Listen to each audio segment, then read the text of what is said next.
안녕하십니까. 금농지 젠마입니다. 지난번에 이어서 이방인의 사도 바오로 두 번째 편을 한번 보도록 하겠습니다. 제2장입니다. 바오로와 그리스도인들의 일치에 관련해서 교황님께서는 복음의 선포자 바오로라는 그런 이름을 걸고서 지금 이제 이렇게 말씀을 하고 계십니다.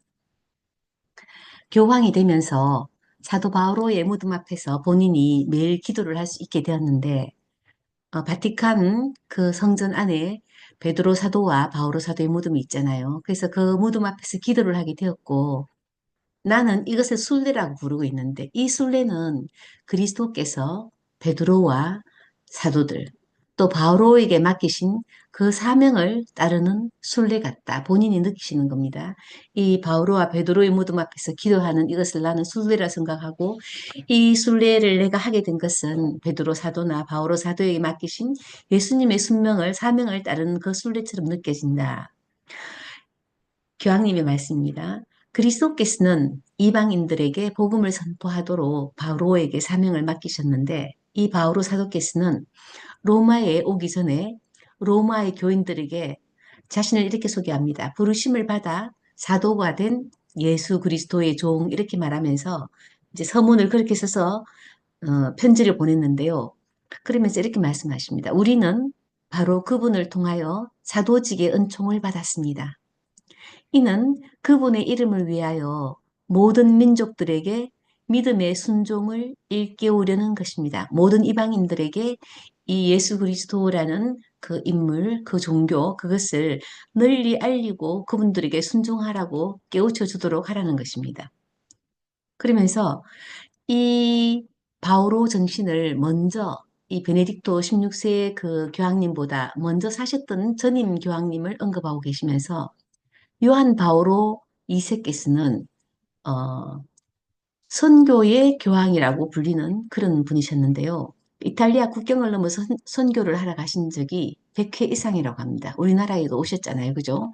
그리고 이분께서는 음, 순교를 쇄신한 그러한 현대 역사의 순교자들을 시복, 시성을 많이 하셨습니다. 우리 백삼이 시성도 이 요한 바오로 2세께서 해주셨고요. 그분은 2005년까지 그 재임을 하셨던 걸로 알려져 있는데요. 그 요한 바오로 2세께서는 이 순교자들의 피가 새로운 그리스도인들의 씨앗이 될 수 있다고 생각하셨습니다. 그러면서 교황님께서는 이 요한 바오로 2세에서 하셨던 그 당시에 그 얘기들을 계속하면서 교회는 본질상 선교적이다. 사도를 따르는 것이다. 그리고 그 첫 번째 과제는 복음화라고 말씀하고 계십니다. 그리고 2차 바티칸 공의회는 만민에게라고 명명된 교령을 선교 활동에 바치고 있다. 즉 만민에게 선교하라는 것이잖아요. 그리고 또 기 2000년 대희년에서는요. 이것도 역전부다 요한 바오로 1세께서 계실 때인데 그리스도 진리의 빛이 모든 사람에게 빛나도록 특히 거룩함의 증언을 통해 빛나도록 기도 안에서 관상된 그리스도로부터 재출발 2000년 대희연의 슬로건을 그리스도로부터의 재출발 이렇게 이제 교회를 이끌어 오셨다고 합니다. 그러면서 베네딕토 교회 베네딕트 성인을 언급하면서 결코 이 모든 것을 하되 선교를 하되 그 무엇도 그리스도에 대한 사랑을 앞세우지 말라라는 말씀을 하셨다고 합니다. 그러면서 묵상을 하시면서 우리가 지금 기억하고 순례를 시작하고 있는 이 바오로라는 분은 바울은 어떤 분이냐? 그분에 대해서 알고 그리스도의 사랑을 앞세우지 마라 그랬으니까 그리스도에 대한 사랑을 앞세우지 마라 그랬으니까 바오로는 가장 그런 길에 앞장서신 분이다.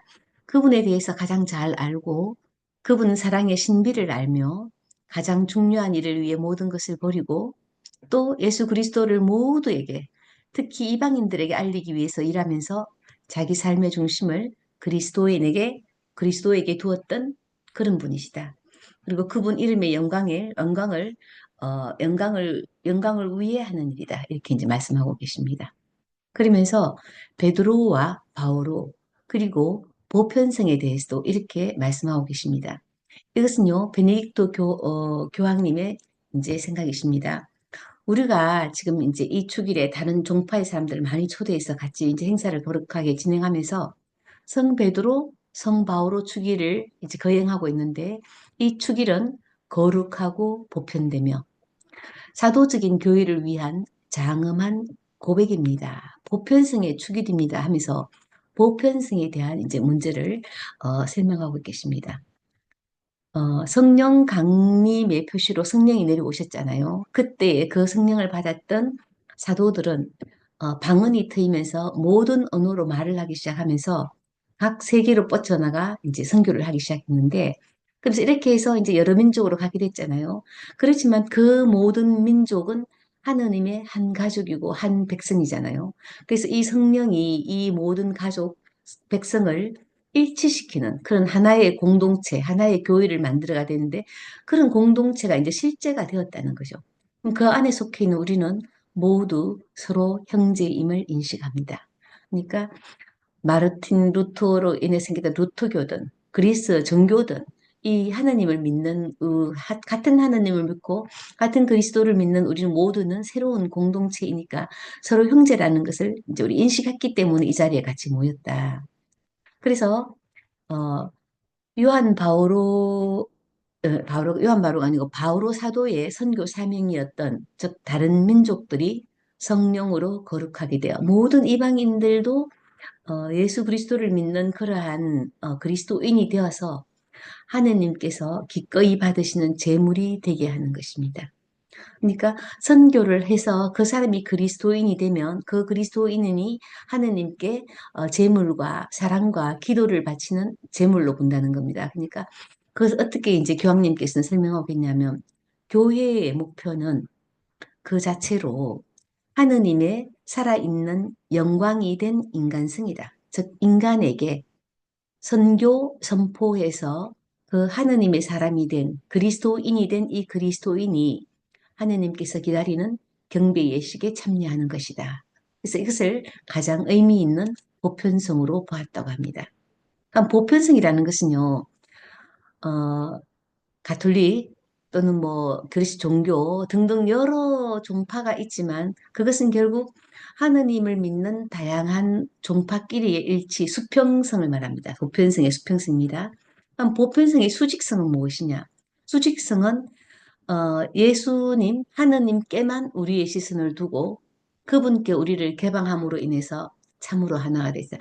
하나의 태양, 하나의 뭐 가장, 하나의 어떤 뭐 가족 뭐 이런 식으로 예수님만 하느님께만 우리가 다 매달려 있는 그런 지체가 되고 그 안에 우리가 같이 연결돼 있다라는 것이 보편성의 수직성으로 봅니다. 그러면서 그 예들을 여러 가지로 들고 있습니다. 그리고 이제 그 이스라엘 백성들은 교회의 보편성을 설명하기 위해서 이스라엘 백성들은 옛날부터 구약 시대부터 이미 자기들은 유다인들은 유대교의 사람들은 부정하고 있지만 구약에서부터 이런 말이 계속 있어 왔다. 이스라엘 백성은 이방인의 빛이 되도록 정해져 있었다. 그 보편성을 설명하기 위해서. 그럼 예수님께서 십자가에 못 박혔을 때에 하느님, 저야 하느님 어찌하여 저를 버리셨습니까? 라고 절규를 하고 있는데 그 절규가 이어지는 환시 속에서 어떤 것으로 그 환시가 끝이 나느냐 하면 세상 끝이 모두 생각을 돌이켜 주님께 돌아오고 민족들의 모든 가문이 그분 앞에 경배하리니 결국 예수님께서 우리 인간을 위하여 십자가에 못 박히시는 이 거룩한 죽음, 행위, 이것이 결국은 전 세계를 하나의 교회로 만드는 전 세상이 모두 생각을 돌이켜 주님께 돌아와서 모든 분이 그분 앞에 경배하는 그러한 세계의 종교로 발전하게 된 그 교회의 보편성을 지금 설명하고 있는 겁니다. 그래서 가톨릭 성인, 캐톨릭이라는 것은 보편성이다. 그 보편성인데 똑같이 하나가 된 다양성이다. 다양한 나라에 속해 있고 다양한 종교의 형식을 띠고 있지만 결국은 하느님을 믿는 다양성이다. 단일성이다. 하나가 된 다양성이다. 그러면서 그 다양성으로 다양하게 남아있지만 그 안에 일치가 있다라고 말하고 있습니다. 하느님을 믿는 일치가 있는 거죠. 그래서 보편성과 일치를 하나로 묶어서 설명하고 있습니다. 한 가정, 한 태양, 뭐 한 국가 뭐 이런 형태로 하나로 뭉쳐져 있는 뭐 그런 그 보편성과 일치성을 설명하고 있는 거죠. 그래서 보편성과 단일성은 따로 떨어져 있는 것이 아니라 같이 병존하는 것이며 단일성은 하나의 내용을 갖는다. 그러니까 사도들이 그리스도로부터 우리에게 전달해 준 그 믿음이 다양한 형태의 믿음이 아니라는 겁니다. 하나의 내용을 갖고 하나의 스토리를 갖고 하나의 형태로 믿음이 쭉 연결되고 있다는 겁니다. 그러면 단일성은 그러한데 보편적이라는 것은 무엇이냐? 보편적이라는 것은 시스템, 뭐 사도들과 그들의 후계자, 우리의 교계 제도 뭐 이런 것들이 보편적으로 전 세계에 똑같이 펼쳐져 있는데요.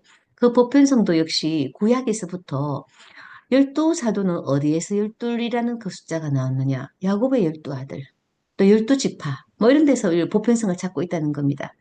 그리고 사도들의 활동 또한 이제 천사와 하느님의 관계처럼 필요할 때는 하느님께서 천사들을 파견을 시키지만 하느님과 천사가 별개로 있는 것이 아니고 천사들이 항상 하느님의 뜻에 따라 움직이고 하느님 안에 있으면서 움직이듯이 사도들도 예수님의 뜻을 예수 그리스도의 뜻을 따라 움직이되 예수 그리스도와 통교하고 있고 그분과 같이 그분 안에 있다는 겁니다.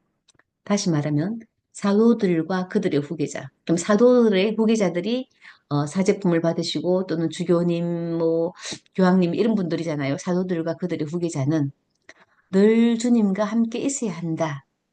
천사와 하느님의 관계처럼 그것이 이제 보편적이라는 겁니다. 이를 통해서 어디를 가든지 항상 그분과 통교 안에 있고 이 통교를 살아야 한다는 것이 보편성이다. 이것을 다시 한번 더 쉽게 말하면 교회는 사도적이어야 한다. 사도들은 신앙을 고백하고 그렇게 살려고 또 노력을 했지 않느냐. 또 교회에는 열두 사도의 단일성과 지속성이 있어야 한다. 교회가 점점 발전했다고 해서 열두 사도의 그 단일성과 지속성 대신에 자기 자율적으로 뭐 다른 시스템을 도입하면 안 된다는 겁니다. 초대의 교회의 사제들에게 공동사제라는 표현도 쓰고 있는데요. 이것은 사도적이어야 한다는 교회의 정신이 계속해서 계승되도록 하는 그 원리가 있다는 겁니다. 그래서 그 동일 직무가 사제품 덕분에 교회 안에서 지속되고 있다. 다른 사제들에게 교황님은 말씀하십니다. 다른 주교님들한테 우리는 영대를 받으러 이 이제 로마 바티칸에 왔다. 이 영대를 받으라는 하나의 공통된 어떤 단일성, 지속성, 사도적 계승의 원리 이것을 설명하시면서 이것은 사도적 사명의 표현이며 베드로의 직무 안에서 우리 통교의 표징이다. 이렇게 말씀하고 계시네요. 그러니까 사도직 직무 안에서 우리 모든 공동 사제들은 통교하고 있고 하느님과 통교하고 있다라는 말씀입니다. 그래서 이런 사도성 그리고 단일성으로 연결되는 베드로의 직무로 인해서 자율성으로 자기 마음대로 해석하고 자기 마음대로 만들고 자기 마음대로 뭐 학설이나 또는 뭐 제도나 뭐 그런 것들로 막 빠지지 않는 자율성으로 빠지지 않게 해준다는 겁니다. 다도성과 단일성.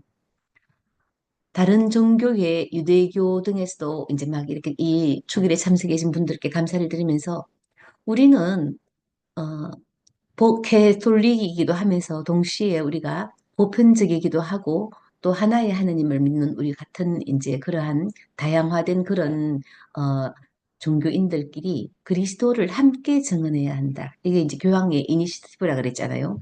우리에게 주어진 이 일치하는 기반 위에서 이 세상이 믿을 수 있도록 도와야 한다는 공통의 사명을 새롭게 인식합니다. 그래서 종파는 다르더라도 우리는 같은 하느님을 믿는 그러한 다양한 그리스도인들로서 우리는 새로운 우리의 일치의 사명, 선교의 사명을 같이 인식하자고 말하고 계십니다.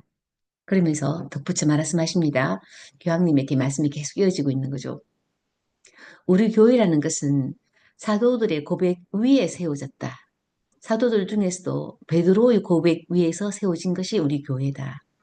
베드로는 예전에 이제 이렇게 물었을 때에 예수님께서 베드로야 너는 나를 누구라고 생각하느냐라고 물었을 때에 주님께서는 나의 스승님이신데 어떤 분이냐? 하느님의 거룩한 사람이라는 말을 스승 예수님께 하고 있습니다. 하느님의 거룩한 사람이라는 말은요, 예전에 아론과 같은 제사장, 아이가만 쓰던 그런 말이었습니다. 하느님의 거룩한 사람, 제사장이죠. 그러면 제사장은 원래 번제물을 잡아서 제단 위에 올려서 바치는 사람이잖아요. 그런데 하느님의 거룩한 사람으로 예수님을 불렀다는 말은요, 결국 성체적 담론에 의하면 예수님, 당신이 사제장인데 당신은 무엇으로? 당신의 살과 피로 자신을 희생제물로 바친다. 이제 이것을 암시하고 있다는 겁니다. 베드로의 말 속에서 이미. 그래서 자신의 살과 피로 자신을 희생제물로 바치는 예수님을 대사제로 지칭하는 그 베드로의 고백 위에 이 교회가 세워졌다고 봅니다. 근데 그렇다면 이 교회는 자체로 거룩해지진 않습니다. 어떻게 그렇게 짓냐면 그리스도의 정화하는 사랑으로 늘 새롭게 성화됩니다. 하느님의 마음속에 상처로 새겨져 있는 그 계시의 위대함 전체가 이제 바로 여기서 나타나게 되는데요. 바오로는 이렇게 고백하고 있습니다.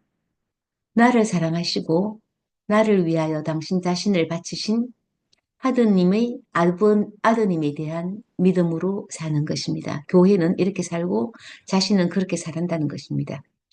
바오로 사도의 고백에 많은 그 후대의 신학자들이 빚을 지고 있는데요. 바오로가 전 세계로 그 이방인들에게 이 신앙을 전파해야 된다고 믿는 그 바오로의 그 신학, 바오로의 믿음 안에서 그 이후에 모든 신학과 철학과 그런 것들이 이제 다 시작된다는 겁니다. 자, 바오로의 회심과 교회의 일치에 대해서 이제 교황님은 계속 이렇게 말씀하십니다. 제2차 바티칸 공의에서 이제 본인들이 말씀하시기를 참된 에큐미니즘은 내적 회개 없이는 일어날 수 없다고 하는데, 그럼 내적 회개라는 것은 무엇이냐? 그것은 내적 그 에큐메니즘이라는 것은요, 기독교 교회들 간에 서로 일치와 통일을 추구하는 운동이라 그랬잖아요. 그래서 이것도 교황님 이니셔티브로 모든 교회들이요, 기독교 교회들이요, 모여라, 우리가 일치하자, 통일하자, 뭐 이제 그런 것들을 이제 주도하고 계시는데, 그렇게 일치와 통일을 추구하는 이 운동이 뭐 없이는, 내적 회개 없이는 안 된다. 그럼 내적 회개라는 것은 정신을 먼저 개혁하고 내 것이 옳다라는 것은 자기 부정을 해야 되고 그런 생각도 없애야 되고 자유롭게 거지없는 사랑의 확산으로부터 이제 태어나야 된다라고 말씀하시거든요. 그러면서 결국 이 모든 일은 사랑으로도 연결되고 있습니다. 하느님이 어떤 분이시냐? 하느님은 사랑이시지 않느냐? 그래서 정말 진정한 사랑이라는 것은 그 하느님을 우리가 따르고 있는 우리 신앙인으로서는 참된 사랑은 차이를 없애는 것이 아니다. 그 안에서 모든 것이 평등해야 된다. 균일해야 된다. 동일해야 된다는 것이 아니라 정당한 차이를 없애려는 것이 아니라 종파 간에, 종교 간에, 교회들 간에 차이가 있는 것, 그거 없애야 된다라고 말하는 것이 아니다. 전체의 형태를 부여하는 하나의 보다 높은 일치, 그리스도인이라는 것, 바오로께서 선교하고자 했던 그러한 하느님의 말씀을 전하는 것, 그러한 높은 일치 속에서 다른 것까지도 조화롭게 하는 것이 이게 참된 사랑이다라고 말씀하십니다. 그러면서 하느님께서 사랑을 가지고 하셨던 일에 대해서 이렇게 하느님의 사랑이시니까 하느님은 그것을 어떤 식으로 표현하시느냐? 사랑으로서 시작을 하셨다. 타르수스의 바오로의 삶을 변화시키고 이방인의 사도가 되게 하셨다. 그래서 이제 그 바오로의 선교가 이루어졌는데 맨 처음 왜 나를 박해하느냐라고 예수님께서 그 바오로 사도를 다마스커스로 가는 길에서 그의 눈을 멀게 하면서 그렇게 물으십니다. 주님은 누구이십니까? 대답은 나는 네가 박해하는 예수다라고 말씀하시잖아요. 그러면서 이때에 바오로가 느낀 것은 어, 왜 나를 박해하냐? 나가 누구냐? 나는 교회이다. 라는 것을 느끼셨다는 거죠. 이제 바오로 신학의 가장 위대함이 여기에 있다는 겁니다. 그래서 교회라는 것은 머리이신 그리스도와 한 몸을 이룬다는 사실, 교회와 교회를 이루고 있는 구성원들, 즉 신앙인들, 개개인이 아니라 그리스도와 한 몸을 이루고 있는 그 교회를, 그 일치를 느끼셨다는 겁니다. 다시 말해서 예수님이 교회이구나라는 걸 느끼신 거죠. 그러면서 하느님께서는 사랑으로 또 이런 말씀도 해주십니다. 너희 가운데 두 사람이 이 땅에서 마음을 모아 무엇이든지 청하면 하늘에 계신 내 아버지께서 이루어 주실 것이다 라고 약속을 하고 계십니다. 기도에서의 일치, 청하는 사람들이 일치해서 마음을 모으면 무엇이든지 다 들어줄게 라고 말씀하십니다.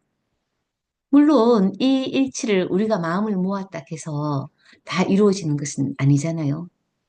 왜냐하면 그것은 일치를 이루려는 염원은 그것을 들어주시려는 것은 역시 하나님 의지에 달려 있다는 겁니다. 하나님께서 들어주시고 자 하시면 들어주시는 거고 아니면 아니신 건데 근데 우리가 해야 될 일은 우리 마음을 먼저 모아서 그 하느님께 기도할 때에 그 기도가 훨씬 더 잘 들어진다는 거잖아요. 그래서 우리는 이 모든 것을 하느님의 의지에 매달리면서 하느님은 그 계획과 그 너그러우심으로 우리의 기도를, 염원을 들어주시는데 이 계획과 너그러우심이라는 것이 정말 인간이 이해하거나 인간이 청원하거나 인간이 기다릴 수 있는 그런 것들, 그것을 넘어선다고 합니다. 무한히 우리를 사랑하시기 때문에 지난번에도 얘기했지만 나도 모르는 더 좋은 방식으로 더 미래에 도움이 되는 방식으로 그렇게 하나님께서 우리의 기도를 들어주십니다. 그래서 이 여기서는 교회의 일치를 향한 길은 공동의 기도라고 이제 그것을 못 받고 있는데요. 그리스도를 중심으로 교회죠. 그리스도를 중심으로 한데에 모인 사람들이 마음을 모아 기도하는 것이 교회의 일치를 위한 공동 기도다. 예수님께서 말씀하셨듯이 내 이름으로 둘이나 셋이 모인 곳 그들 가운데 나도 있기 때문이다 라고 말씀을 하셨습니다. 그 말씀은요. 너희들이 둘, 셋이 모이면, 그래서 같이 마음을 모아서 기도를 하면 들어줄게 하셨는데, 왜? 둘, 셋이 내 이름으로 모여서 같이 기도할 때 나도 그 안에 같이 있을게라고 하셨습니다. 그러면 기도를 효력 있게 하는 것은 그리스도께서 우리와 함께 계신다는 그리스도의 현존이 있기 때문에 정말 효력이 있다는 겁니다. 그러면서 어떻게 하느님이신 그런 신이신 그리스도께서 그런 말씀을 하셨느냐. 정말 하느님과 인간 사이의 유일한 중재자. 그분이 우리 기도할 때 우리하고 같이 있겠다고 하셨으니까. 그죠? 그런 분이 약속하신 분이 그렇게 한 몸이기를 하느님과 인간 사이의 유일한 중재자이면서 하느님과 한 몸을 이루는 그런 분이 그것을 약속하신 분이 우리 너랑 나랑 또는 친구랑 같이 모여서 가족이랑 같이 모여서 기도할 때 우리하고 함께 같이 있겠다고 해주셨다는 거죠. 내 너랑 같이 있을게라고 했을 때에 그 예수님을 보고 하느님께서 약속을 이루어주시지 않겠냐 하는 겁니다. 그러니까 요한 바오로 2세나 바오로 6세 등 이제 이렇게 바오로라는 이름이 달린 그 교황님들 그런 교황님들을 기억하시면서 이제 베네딕토 16세 이제 교황님께서 이렇게 말씀하십니다. 일치는 우리의 공동 사명이다. 우리의 공동 사명이며 우리 사람들이 회개하고 구원받기 위한 조건이다. 두 명, 세 명 모인 곳에 예수님께서 같이 계시다고 약속을 하셨는데 종파 간의 일치가 일어나고 모든 종파가 같이 한 몸을 모아서 기도할 때 얼마나 예수 그리스도께서 우리와 같이 함께 하시겠습니까?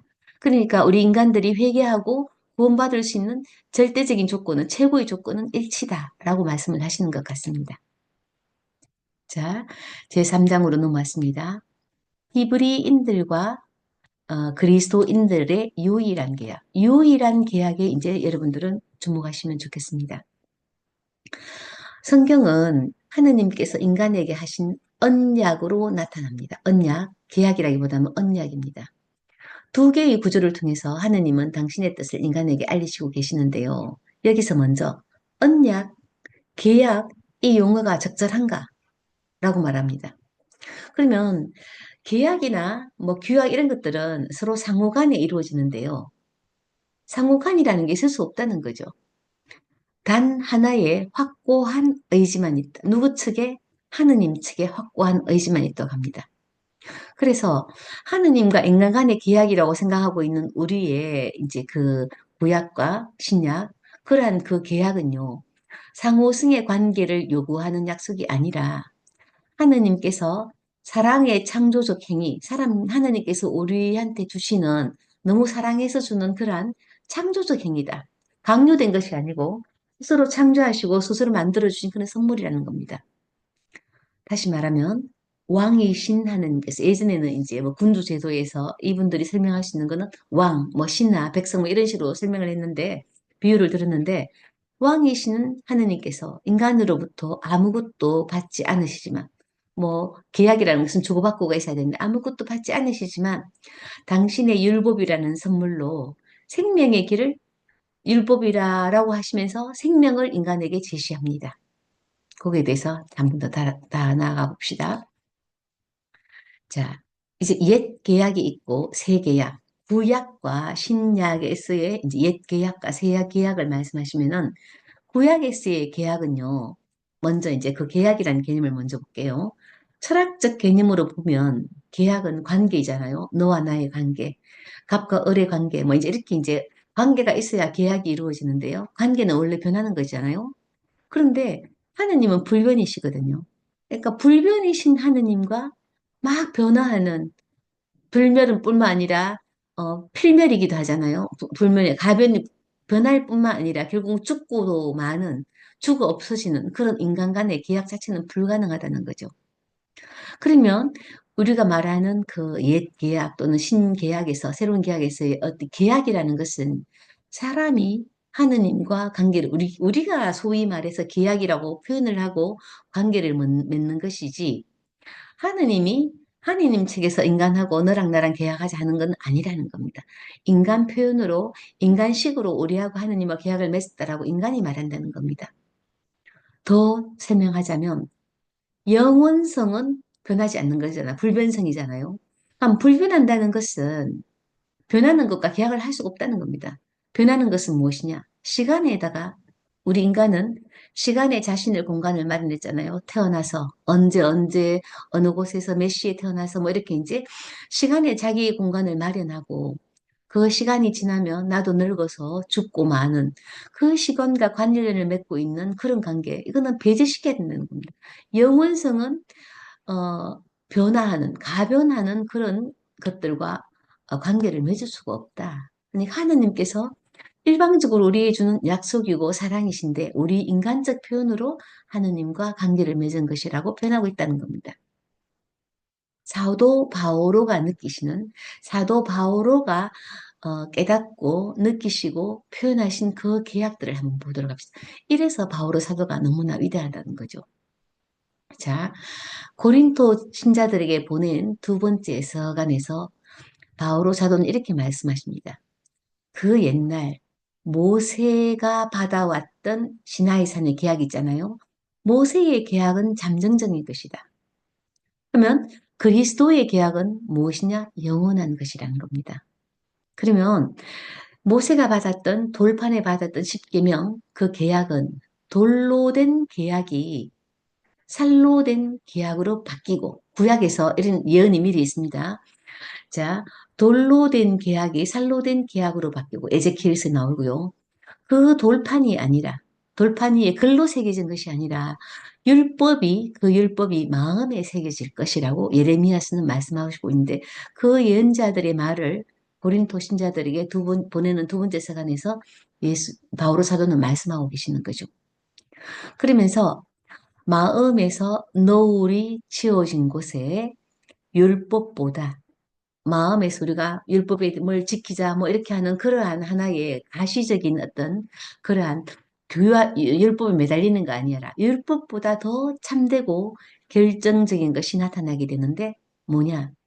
율법은 성령이 된다는 거죠. 성령을 받아서 우리는 완전히 새로운 삶의 질서로 나아가게 된다. 그래서 그것이 새로운 계약이다라고 말씀을 하신다는 겁니다. 구약에 보면 하느님과 우리 인간은 많은 어떤 계약 형태를 가지고 오고 있습니다. 그래서 노아한테 약속을 하셨고 아브라함과도 그리고 야곱과도 그리고 또 이스라엘과도 계약을 맺으시고 시나이 산에서의 계약이 있고요. 다윗과 맺은 그런 계약들도 여러 가지 우리가 계약들로 부를 수 있는 그러한 형태들이 쭉 존재해 오고 있습니다. 그렇지만 아브라함과의 그 계약을 가장 중시한다고 말씀하시고 계시는데요. 이제 그 교황님께서 설명을 하시면서 바오로 사도가 받아들인 어떤 그 신학, 그 믿음, 그 신앙을 이제 교황님의 설명을 통해서 이제 이렇게 말씀하고 계십니다.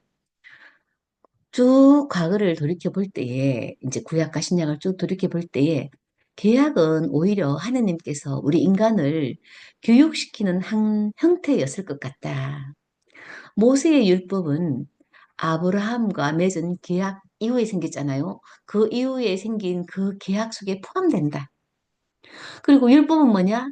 율법은 뭐 하나의 신주님을 뭐 흠숭하고 그다음에 이제 그 이웃을 어떻게 뭐 사랑하고 하는 뭐 그런 식으로 이제 율법은 약속의 수단 이것을 지키지 않으면 안 되고 지켜야 되고 뭐 이렇게 이제 그래서 율법은 약속의 수단이 된다. 이러한 조건을 잘 지키면 이제 약속을 잘 지켰으니 이제 뭐 복을 받으리라 이런 형태가 된다는 거죠. 그래서 모세의 율법은 우리가 그 돌판에 새겨져 있던 그 십계명 그런 것들은 결국은 아브라함의 그 계약 속에 다 포함되어 있는 것이다. 그러면 크게 두 가지로 보자. 하나는 율법 선포라는 계약이 있고요. 또 하나는 선물 형태의 계약이 있다는 겁니다. 계약이라는 형태가 하나 있고 하나는 선물이라는 형태의 계약이 있다는 겁니다. 그래서 이 두 번째 것은 뭐냐면 실질적으로 계약을 했다고는 말하지만 약속이다. 하나님께서 우리한테 해주는 약속이고 아무 조건도 없이 왜? 너무 높으신 분이고 신하고 인간과의 관계잖아요. 그래서 인간이 뭘 잘해서 인간이 뭘 요구해서가 아니라 무조건적으로 신께서 인간에게 주는 우정이고 사랑인 그런 계약 이런 형태의 두 가지로 계약은 존재한다는 겁니다. 이제 모세 오경에서도 버리트라는 말을 쓰고 있는데요. 이거는 법과 계명 뭐 이런 말이 이제 동의어로 생각하시면 되는데요. 구약 성경에서 볼 때에 이스라엘 역사 전체는 만약에 아브라함과 하느님과의 어떤 약속, 계약이 있다면 이스라엘 백성들은 끊임없이 배신하고 배반해서 그 계약을 계속해서 끊임없이 파괴하는 그러한 역사로 나타나고 있습니다. 그래서 이제 그 법적 의무로서의 계약이 만약에 이제 계약을 두 가지라 그랬잖아요. 그래서 하나는 그 이제 계약처럼 나타나는 거, 서로 약속이나 계약처럼 상호간에 이루어지는 것이고 또 하나는 이제 선물이라 그랬는데요. 법적 의무로서의 계약이 그러니까 시나이 산에서 그 십계명으로 받았던 것처럼 이 율법을 1, 2, 3, 4, 이래가지고 10까지 되어 있는 그 십계명을 다 지키면 어떻게 된다라는 그러한 형태는 신하로서의 예속적인 협정이 되나 약속의 계약은 미래 아드님을 보내주시고 어떻게 하겠다는 그 계약은 왕의 선물을 모델로 하고 있다고 합니다. 그러니까 선물이냐 아니면 조건이 들어있는 지켜야 되는 어떤 규약이냐 이렇게 본다는 겁니다. 그럼 구약에서부터 이어온 여러 계약들이 있잖아요. 이제 그 노아부터 시작해서 그다음에 이제 다윗에 이르기까지 그러한 여러 계약들을 통해서 유일한 계약이 실현된다고 합니다. 그러니까 구약에서의 약속은 뭐고 신약에서의 계약은 뭐다. 옛 구약은 뭐고 신계약은 뭐다. 이렇게 서로 대립되는 것이 아니라 그 계약들을 그 과거 구약에서부터 그 계약들과 그 계약들을 쭉 차례로 쭉 내려와 보면 일관된 하나의 의지, 일관된 하나의 메시지가 있는데요. 하느님의 유일한 의지가 일관되게 관통된다. 다시 말해서 이스라엘 백성, 나 너를 사랑한다. 내 신부인 이스라엘. 이 이스라엘에 대한 하느님의 끊임없는 사랑이 계속해서 일관되게 관통되어서 서로를 항상 묶어주고 있는 하느님의 개입으로 나타나는 그분의 유일한 역사적 행동이 있을 뿐이다. 그러니까 첫 계약부터 시작해서 우리가 알고 있는 예수님의 그 어떤 그 말씀하시는 그 계약, 구약과 신약을 관통해서 쭉 일으켜 볼 때 우리가 알 수 있는 것은 하느님의 역사를 관통해서 쭉 내려오는 사랑과 그분의 의지, 그분의 개입, 이것을 알 수 있다는 겁니다. 그래서 유일한 계약이라 보는 거죠. 신구약이 완전 다른 계약이 아니라는 겁니다. 그래서 계약은 다양하나 그 안에 단일성이 관통하고 있다. 그럼 계약 사상에 대해서 새로운 단일성을 갖다가 우리 한번 찾아보자고 합니다. 그러니까 이제 신약이 왔습니다. 마테오와 마르코 이 두 이제 복음사가는 이렇게 말합니다. 예수님께서 이제 그 최후의 만찬을 하시면서 이는 많은 사람을 위하여 흘리는 내 계약의 피다. 피에 이제 초점을 두고 있는 거죠. 이는 그 성잔을 들면서 이는 내 계약의 피다라고 말씀하시고 앞에 많은 사람을 위하여라고 말씀하십니다. 그다음에 이제 물론 그 앞에 말은 죄를 용서해 주려고 하고 이제 추가하고 있고요. 루카와 바울은요, 이 잔은 내 피로 맺는 새 계약이다. 구계약 아니고 옛날 계약 아니고 새 계약이다라는 말에 초점을 두고 있습니다. 그 앞에는 물론 너희를 위하여 흘리는 이렇게 이제 말을 하고 있습니다. 다시 말해서 하나는 피라에 중심점을 두고 또 하나는 계약이라에 중심점을 두고 있지만 접근법이 서로 다른 거죠. 그렇지만 단일성에서 서로 만난다고 합니다. 피를 내 피를 계약으로 보고 이 많은 사람, 너희들이나 많은 사람을 대상으로 본다는 겁니다. 그럼 많은 사람은 누구냐? 전 세계 이방인, 그리스도인 이렇게 이제 나아가고 있다는 겁니다. 세계약은 다시 말해서 단일 민족 소수가 아니고 많은 사람을 위해서. 자, 그러면 이 시나이 계약을 한번 보자고 합니다. 모세는 이제 희생제물의 피를 이제 먼저 하느님 그 시나이 계약을 받으러 갈 때요. 희생제물의 피를 하느님 제단에 먼저 뿌린 다음에 그 다음에 이제 이렇게 말하면서 백성들한테 뿌립니다. 이는 주님께서 이 모든 말씀대로 너희와 맺으신 계약의 피다. 이건 구약에서 시나이산에서 모세가 하는 야훼 하느님과 이루어지는 그 이제 계약에 관해서 할 때 계약의 피다라고 말하고 있습니다. 이건 신약에서 예수님께서 최후의 만찬 때 말씀하신 그 피잖아요. 계약이잖아요. 그렇게 뿌리는데 원래 계약이라는 것은요. 또는 이 피로 맺어지는 그 이제 계약을 맺을 때에는 사람과 사람, 종족과 종족끼리 말하면서 우리 하나의 이제 피를 섞자라는 얘기거든요. 그래서 하나가 되자라는 겁니다. 친족이 되자는 겁니다. 그래서 원래 계약이라는 것은 인간끼리 하는 것이 계약인데 하느님께서 신이신 하느님께서 함께 같이 우리와 함께 행해 주신다라는 말을 지금 여기서 하고 있다는 거죠. 그래서 이 말씀을 통해서 그분에 의한 그리고 그분과 함께하는 삶 그리고 피의 예식으로 묘사된 친족 관계가 생깁니다. 다시 말해서 하느님과 우리는 동족이다. 한 핏줄이다. 하나의 피로 맺은 관계다라는 것이 구약에서도 나와 있습니다. 그러면 이것을 신약에 와서 예수님께서는 이 내 계약 이는 내 계약의 피다라고 말하면서 그 영성화와 최고의 현실주의를 지금 보여주고 있다고 합니다. 그래서 이거를 오늘날의 우리 성사로 해석한다면 성사적인 피의 충균 우리가 받아 모시는 예수님의 몸 그리고 받아 마시는 예수님의 피, 이 성사적인 피의 친교잖아요. 그것을 받아 모시는 이들을 사람이 되신 예수님과 묻고 싶다. 이는 내 몸이며 내 피인데 그것을 받아 먹고 받아 마시는 우리는 예수님과 한 몸이 되는 거잖아요. 또 형상을 지닐 정도로 지극히 구체적인 친교로서 하나의 의미로만 주는 게 아니라 그 행위 현실적으로 현상을 지닐 수 있는 이러한 구체적인 징조로서 피와 몸을 먹는 그러한 구체적인 징조로서 우리를 그분의 신적 신비로 결합시킵니다. 자, 그래서 이제 우리는 하느님과 새로운 친적 관계가 형성됐잖아요. 구약에서 이미. 주님과 결합하는 이는 그와 하나의 영이 됩니다. 그러니까 친족이 되었고 이제는 성령의 개념으로 가서 하나의 영이 됩니다. 그리스도와의 성사적 친교에서 그리스도의 몸과 피를 받아 모심으로 인해서 우리는 하느님의 친교는 우리 인간은 물질적이고 또 세상은 임시적이잖아요.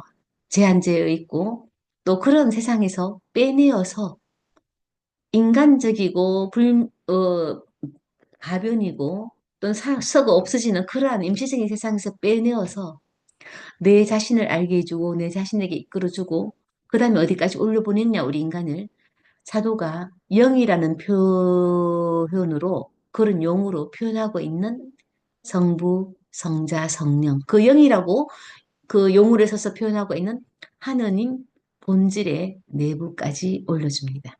그러니까 예수 그리스도와의 친교를 통해서 최후의 만찬을 우리가 계속 미사 시간에 되풀이하고 상기하고 갱신하면서 우리는 우리를 하느님께로까지 이제 올려주는 그 상태에 이르게 되는 거죠. 그래서 하느님과의 친족 관계가 된다는 것은 인간에게 이제까지였던 차원의 삶이 아니라 너무 새롭고 너무 심오한 다른 차원의 실존을 의미하게 됩니다. 그래서 신화의 계약을 통해서 하느님께서 주신 법, 그분 말씀을 받아들이는 것이 그걸 통해서 우리는 어떻게 깨닫느냐? 하느님으로의 존재 방식으로 우리가 살 수 있다. 하느님의 존재 방식으로 우리가 편입된다. 라는 것이 이제 우리는 알게 된다는 겁니다. 그러니까 우리 인간이 신의 영역으로 이제 들어간다는 거잖아요.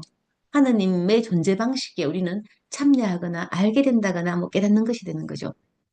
그러면 이제 이 예수 그리스도께서는 스스로 인간이 되셨잖아요. 하느님의 아드님께서 인간이 되시면서 육화를 통해서 당신 안에 있는 인간성을 끌어안으셨다. 그렇기 때문에 돌아가실 수 있으셨잖아요. 인간으로 성장하셨고 고통을 받으셨고 또 그 십자가에 못 박히셔서 돌아가시기까지 있으니까 인간성을 끌어안으셨단 말입니다. 그리고 그것을 누구에로 이끄시느냐?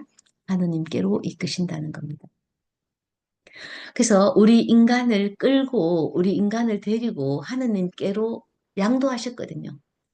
당신이 사랑하던 그 이스라엘을 당신이 사랑하는 그 이 인간을 하느님 당신께로 바칩니다. 너무 사랑하는 그 대상을 당신에게 바칩니다. 그래서 하느님께로 양도함으로써 그분의 피는 이제 계약의 피로 우리 인간에게 되돌아옵니다. 자기 몸을 하느님께로 십자가에 죽으시면서 하느님께로 바쳤던 그분의 피가 이제 우리는 계약의 피로 우리가 마시게 되잖아요. 인간에게 돌아옵니다. 그러면 계약의 피, 그분의 피, 우리 인간에게 되돌아와서 그분이 하신 말씀은 뭐냐? 몸이라는 거죠. 그 말씀은 뭐가 되느냐? 진정한 신적 존재 방식이면서 우리는 성사에 참여함으로써 인간의 존재 방식이 되어야 하는 사랑의 행위로서. 그러니까 이제 요거는 진정한 신적 존재 방식이면서 하는 거는 이제 예수님의 이제 삶을 생각하시면 됩니다. 예수님께서는 신이면서 또 인간이셨잖아요. 그런데 그런 이제 그 하느님의 생활 방식, 존재 방식이 성체와 성혈로 이루어지게 되는데요. 그 성체를 우리가 영하고 그 성혈을 우리가 영하는 그런 형태를 통해서 하느님께서는 인간의 존재 방식이 되기도 하는 그런 사랑의 행위를 통해서 이제 그 말씀을 몸에 비유해서 지금 말씀하고 계십니다. 다시 한번 설명해 볼게요. 몸은 말씀, 예수님의 말씀은 몸이다. 그러면 예수님은 어떤 형태로 살으셨느냐? 진정한 신적 존재 방식이면서도 성사에 참여함으로써 인간의 존재 방식이 되어야 하는 그 몸과 피를 우리에게 내어 주어서 받아 마시고 받아 먹게 하는 그런 방식이 되어야 하는 그 사랑의 행위로서 하느님의 말씀은 예수님의 말씀은 몸이 된다. 그러면 최후의 만찬은 결국 무엇의 연장이냐? 신하의 계약의 연장이라는 것이죠. 그러면서 그것을 우리가 미사마다 계속하면은 이거는 그 계약의 갱신이다. 미사마다 우리는 계속해서 이 계약을 갱신하고 연장시키고 있다. 그래서 결국 최후의 만찬을 파스카로 연결시키기도 하고 보석의 날과 연관시키기도 하고 뭐 그런 여러 날들과 연결시키고 있습니다. 자, 그러면 이스라엘 신앙 전체를 통해서의 새 계약이라는 것을 다시 한번 다른 거로 한번 보자는 겁니다. 내 피로 맺는 새 계약이라고 예수님께서 말씀하십니다. 그러니까 옛 계약, 시나이 산에서의 그 계약 또는 아브라함의 그 계약 아니고 새 계약이라고 예수님께서 말씀하시는데 그러니까 이스라엘이 배신 배반해서 그 시나이 계약이 깨어졌고 율법함도 한번 깨어지고 또 분실되기까지 했잖아요. 없어지기까지 했는데 그 계약 대신에 이제는 마음에 새겨가지고 깨어질 수 없는 그러한 계약을 맺을 것이라는 약속이 있었다고 합니다. 자, 돌판은 깨어지고 유배 후 새 돌판도 잃었지만 이스라엘은 하느님이 계약을 스스로 갱신할 것이며 새 계약의 미래뿐 아니라 영원히 변치 않는 하느님 사랑 때문에 이미 현재적인 것으로 존재함을 알고 있었다. 무슨 얘기냐? 아버지께서 너 다시는 안 본다. 이런 일을 하다니 하고 야단을 쳐도 아들인 마음속에는 아버지가 나를 부릴 리가 있나 하는 그런 믿음을 이스라엘은 끊임없이 예수님을 배반하고 나쁜 짓도 하고 다른 유혹에도 빠지고 계속해서 하느님 아버지를 마음을 아프게 해왔지만 그래도 믿는 구석이 있었다는 것이죠. 나는 선택된 백성이고 하느님께서는 나를 내치지 않을 것이, 나를 버리지 않을 것이야. 그래서 이스라엘 민족에게는 하느님이 나를 버리지 않겠다는 그러한 것을 계속해서 갖고 있었습니다. 하느님께서 오히려 더 사랑하셔가지고 스스로 마음을 바꾸셔가 또다시 계약을 만드시고 또다시 계약을 하시고 한다는 걸 이스라엘 백성들은 쭉 알고 왔다는 겁니다. 그런데 이제 이 새 계약을 이제 우리는 예수 그리스도의 죽음을 통해서 새 계약이 이루어졌잖아요. 그래서 우리는 새 미사를 통해서 늘 계약을 갱신하고 있는데 갱신한다는 것은 여러분이 알고 있는 계약서를 새로 쓴다는 것은요, 새로운 계약서가 되는 거잖아요. 그래서 계약이 늘 새롭다는 의미입니다. 그리고 또 새롭다는 점에 있어서는 유일한 계약이 되는 거죠. 과거의 계약들은 다 파기해버리고 새로운 계약서를 썼으니까 이것이 유일한 계약입니다. 과거의 계약은 이것입니다. 그렇지만 그 계약에 일관되게 쭉 내려오는 그 정신, 그 의미, 그 메시지는 동일하다. 그래서 유일한 계약이 반통되고 있다라고 본다는 겁니다. 자, 그러면 옛 계약과 새로운 계약은 어떤 조건이 있고 어떤 관련이 있느냐? 특히 이제 아브라함에게 하신 그 계약은요, 지정한 것이 있답니다. 아브라함의 계약과는 육체적인 것은 너에게 바다의 모래알과 같이 뭐 무수히 많은 하늘의 별과 같은 무수한 후손, 육체적 후손을 약속하십니다. 다시 말해서 옛 계약은 그 민족 이스라엘 백성들한테만 소속되는 그러한 그런 좁은 의미의 약속이 쭉 존재해 왔었습니다. 그러면서 조건과 전제가 있었습니다. 무엇을 해라. 어떤 식으로 살아라. 네가 나에게 사랑을 바치면 나도 너에 대한 사랑을 놓지 않겠다. 이렇게 조건과 전제가 있었다면 새 계약은요. 조건이 없는 겁니다. 예수님께서 하신 그 새 약은요. 많은 이를 위해서 흘리는 계약의 피다. 보편적입니다. 모든 백성을 향한 것입니다. 그리고 조건이나 전제가 있는 것이 아니라 성령, 성사, 믿음 위에 세워진 그러한 영적인 친족 관계라고 합니다. 그러면 이 최후의 만찬에서 마지막으로 계약된 날인된 우리가 서명을 해보니 그 새 계약을 한번 봅시다. 이것은 돌판에 새겨진 율법이 아니고 은총의 개념으로 본다는 겁니다. 바오로 신학에서는요, 바오로 신학이 이제 이렇게 말했잖아요. 율법을 지켜서 의롭게 되어서 하느님께서 나를 사랑하시고 하느님께서 나를 구원하는 것이 아니다. 하느님께서 선물로 주시는 선우의 자유처사인 성령을 받아서 하느님께 대한 우리의 믿음과 신앙으로서 우리는 구원을 받는다. 다시 말해서 자신을 위한 믿음과 나를 의롭게 하는 것이 아니라 성령과 은총과 만인에 대한 선교로 우리는 하느님의 더 은총을 많이 받을 수 있다. 그러니까 하느님 선의의 자유처사를 신학으로 바울에서 받으셨습니다. 계약이 아니라 언약, 즉 선물이죠. 순수하게 하느님이 자유를 행하시는 그 언약으로 보았다는 겁니다. 그래서 구약과 신약의 그 계약은 다르다. 뭐 구약과 신약에서 일방적으로 뭐 되는 것 아니다. 그런 거 없다는 겁니다. 구약 성경과 신약 성경에서 묘사된 것처럼 하느님과 인간 역사의 내부적인 단일성이 관통되어 오는 일관된 메시지, 일관된 사랑 그런 것들이 있었다는 겁니다. 단일성을 말하고 있습니다. 그래서 구원 역사를 보면 내부적으로 연속성으로 되어 있다는 거죠. 이것이 바울의 신학이라는 거죠. 그래서 아브라함의 그 후손에게만 주어질 그 사랑, 그 약속 이런 것들이 결국 어떻게 나아가느냐? 보편적인 방향성으로 나아갔다는 겁니다. 소수 하나의 민족, 하나의 후손에서 많은 사람, 많은 이방인들 전 세계를 향해서 나아갔다는 겁니다. 그래서 이 연속성, 구원 역사로 쭉 관통되어 내려오는 그 연속성을 쳐다보면요. 의도적인 보편성과 뭘 또 느낄 수 있다?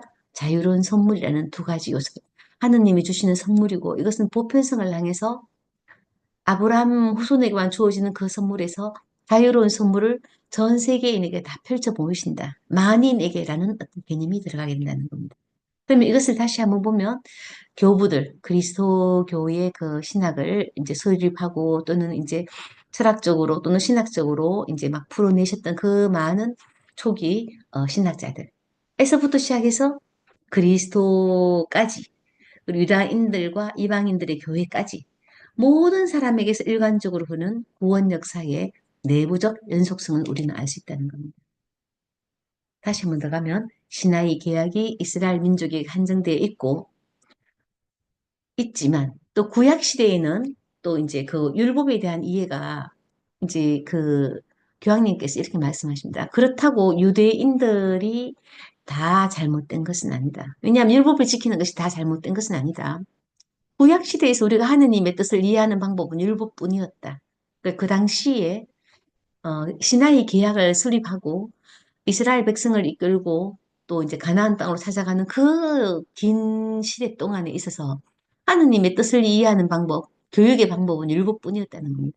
그래서 율법은 구체적인 하느님의 은총이기도 했다. 그래서 이스라엘 대표자들에게는 율법이 진리의 표현에 있으며 하느님의 얼굴이 드러나는 것이고 의롭게 살 수 있는 그 가능성이었다는 겁니다. 그 율법 자체에 대해서도 부정하지 않습니다. 그렇다면 구약 시대의 율법은 하느님의 뜻을 이해할 수 있는 유일한 방법이었다면 신약에 들어와서 예수 그리스도의 탄생 이후 우리는 율법을 어떻게 쓰게 해야 되느냐, 그 이후에는 어떻게 쓰게 해야 되느냐, 이제 이것을 보자는 겁니다. 메시아의 토라, 그러니까 그리스도가 그리스도의 율법 토라 이제 여기서 이렇게 이제 표현하면 되는데 예수님께서는 본인이 그 율법을 최종적으로 해석하고 계십니다. 그러니까 그분께서 율법을 최종적으로 해석하시며 그분 안에서 그 구약의 율법이 새로운 의미를 띠고 쇄신됩니다. 새롭게 되어야 된다는 거. 새로운 의미를 띠게 된다는 거죠. 그래서 메시아의 토라라는 것은 메시아의 율법이라는 것은 메시아 그 자체다. 예수님이 율법이시라는 겁니다. 율법에 글로 쓰여진 갖가지 조건을 갖춘 이것을 하시오 뭐 하는 그러한 율법이 아니라 예수님의 행적, 예수님의 말씀, 예수님이 바로 율법이신 겁니다. 그러니까 다시 말해서 예수님이신 율법, 시나이산의 돌판이 아니라 살아있는 육신에 쓰여서 나타난 그 율법은 예수님의 율법은 뭐냐? 사랑의 계명이더라는 겁니다. 원수를 사랑하고 네 이웃을 내 몸과 같이 사랑하고 그 사랑의 그 계명이더라는 겁니다. 그러니 예수님을 본받는 것, 예수 그리스도를 본받고 그분을 따르는 것이 결국 뭐냐? 율법을 지키는 일이라는 겁니다. 그래서 이제 율법은 바로 예수 그리스도 안에서 자신의 최종적인 완전성을 발견하게 되는 것입니다. 예수 그리스도는 율법이시니 그 율법을 따르라고 했을 때에 우리는 예수님의 말씀과 예수님의 행적을 따르는 겁니다. 그럼 이제 언약과 계약에 대한 것을 다시 한번 정리를 해봅시다. 어, 신과 인간 간에 만약에 계약이 있다면요. 그것은 상호 간에 서로를 부족할 수가 없습니다. 신은 너무 절대적인 존재고 인간은 너무 미약한 존재인데. 그런데 하느님께서 우리가 언약이나 또는 계약을 하시면서 하느님 스스로 당신을 구속하고 계십니다. 내가 이런 계약을 해줄게. 이런 약속을 해줄게. 그래서 충실하신 하느님께서 스스로 채무자가 되셨는데 갑 인간, 을 하느님 이렇게 썼다는 겁니다. 그 계약서에 안 쓰셔도 되는 분이 안 하셔도 되는 분이 스스로 너무 사랑하셔가지고 그래서 우리를 갑의 자리에 놓으시는 겁니다. 우리에게 대단히 큰 무엇을 약속하셨기 때문이다. 그것은 무엇이냐? 끊임없이 이스라엘에 대한 사랑 고백을 하십니다. 인간에 대한 사랑을 계속 고백하고 계십니다. 너네들 너무 사랑한다. 그래서 사실은 나는 이럴 필요도 없고 이래도 안 해도 되는데 이런 것들을 너희들한테 줄게라고 계속해서 자신을 채무자 자리에 놓고 약속을 하고 계십니다. 그것이 어디까지 왔느냐? 본인을, 예수 그리스도를 십자가에 이르게 할 때까지 자기 자신을 구속하고 계십니다. 그러니까 그런 약속을 계속 주고 있는 거죠. 아브라함이 환시 속에서 목격하듯 이것은 뭐냐면요. 아브라함이 이제 그 환시 속에서 무엇을 목격하냐면 옛날에는 그 번제물을 바칠 때에요. 동물을 둘로 갈라가지고 양쪽으로 놓고 그 사이를 지나갑니다. 근데 아브라함이 환시 속에 봤던 것은요, 잘라진 동물의 그 시체들이 양쪽으로 흩어져 있는, 양쪽으로 갈라져 있는 사이를 화덕 또는 불꽃 연기 뭐 이런 것들이 확 지나갑니다. 이제 이것을 이제 하나님의 이제 모습으로 생각한 거죠. 그러면은 하느님께서의 말씀은 내가 내 약속을 안 지키면 내가 이 동물이 흩어져 있는 동물의 시체처럼 이 죽음으로 나는 이것을 약속을 지키리라 하는 그런 뜻이라는 겁니다. 그래서 환시 속에서 목격하듯이 하느님께서 죽음을 약속하셨습니다. 내 약속 안 지키면 내가 이렇게 된다라는 것을 약속을 하셨듯이 그렇게 계약에 서명을 하셨던 하느님께서는 결국 어떻게 하셨냐? 예수 그리스도가 십자가에 못 박히는 그런 십자가라는 형태로 하느님께서는 약속을 이행하셨다는 겁니다. 결국 뭐냐? 하느님께서 일방적으로 해주셨던 그 언약이 하느님의 의지로 만들어졌던 그 언약이 계약이 되었고 그것은 결국 하느님의 육화와 그 육화를 통해서 성체와 성혈을 받아 먹었던 우리 인간의 신성화, 하느님이 존재 방식으로 편입됐다 그러잖아요. 이렇게까지 나아갔다는 겁니다. 얼마나 우리의 그 신학의 의미가 깊고 그 계약의 의미가 깊은지 이것을 통해서 우리 인간이 하느님의 존재 양식으로 편입되고 그 하느님께서 하셨던 시나이 산에서의 그 계약 그리고 아브라함의 한시 속에서 죽음으로 이 약속을 지키려고 하셨던 그 모습 그런 것들이 일관되게 통해오고 있다는 거죠. 그래서 계약 사상에서 하느님과 인간의 모습은 신학에서의 그리스도로는 전체 성경의 단일성에 기반을 둔 신약의 계약으로 접근한. 신약의 계약이라는 것은 무엇이죠? 예수 그리스도께서 죽음으로 그 약속을 지키셨던 구약 하느님의 약속 이행이잖아요. 이렇게 볼 수 있다는 겁니다. 그래서 계약은 일관되이 하느님의 사랑으로 하느님께서 우리 인간에게 베푸신 선물로 일관되이 내려오는 그 역사성, 단일성이 있다는 겁니다.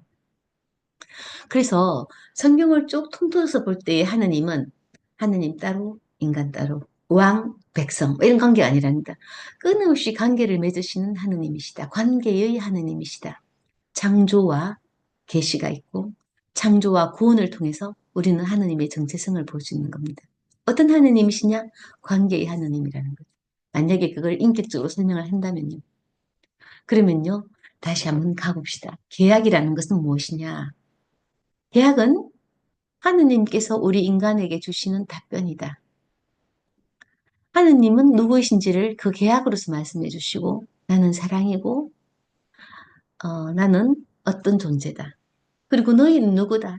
너희들은 내 사랑의 대상이고 너희들이 해야 될 일은 선교를 통해서 더 많은 그리스도인을 만들고 그 많은 그리스도인들이 하느님께로 와서 경배하고 하느님을 어, 숭배하는 하느님께 그 사랑을 받을 수 있는 그리하여 우리 인간이 신적인 하느님의 존재 방식에 조금이라도 이해도 하고 편입도 되어줄 수 있는 그런 존재 방식으로 살 수 있는 뭐 그런 것들을 깨닫게 해주는 하느님의 답변이다. 그래서 그분에게 계약이란 무엇이냐 하면 이제 당신 본질과 동떨어진 것이 아니다. 하느님께서 하느님을 이해하도록 우리한테 아무것도 아닌 이 인간이 하느님을 조금이라도 이해하려면 하느님 스스로 본인을 드러내 보이셔야 되는데 그것을 알 수 있는 방법이 뭐냐? 그 무한한 사랑의 계약이다. 그래서 이 계약은 당신 얼굴을 다 보여주시지 않으시니까 당신 얼굴을 우리가 느낄 수 있는 빛을 보면서 하느님의 광채구나. 당신께서 스스로를 드러내 보이시구나 하는 것은 우리가 어디서 알면 된다? 이 계약으로 우리는 이해할 수 있다. 라고 이제 그 바오로의 그 믿음, 바오로의 신앙, 바오로의 신학을 통해서 베네딕토 16세 교황님께서는 이렇게 설명하고 계십니다. 음, 저는 이렇게 이제 이방인의 사도 바오로 교재를 이렇게 이해했는데, 어, 제가 많이 미흡한 부분이 있을 것 같습니다. 저 또한 이쪽 방면의 전문가도 아니고, 제가 읽어서 이해하는 것이니까, 더 부족한 부분이 있으면 또 나중에 또 저한테 말씀해 주시면 또 감사드리고, 같이 이렇게 한번 이방인의 사도 바오로 이 책을 한번 맞춰보도록 하겠습니다. 수고 많으셨습니다.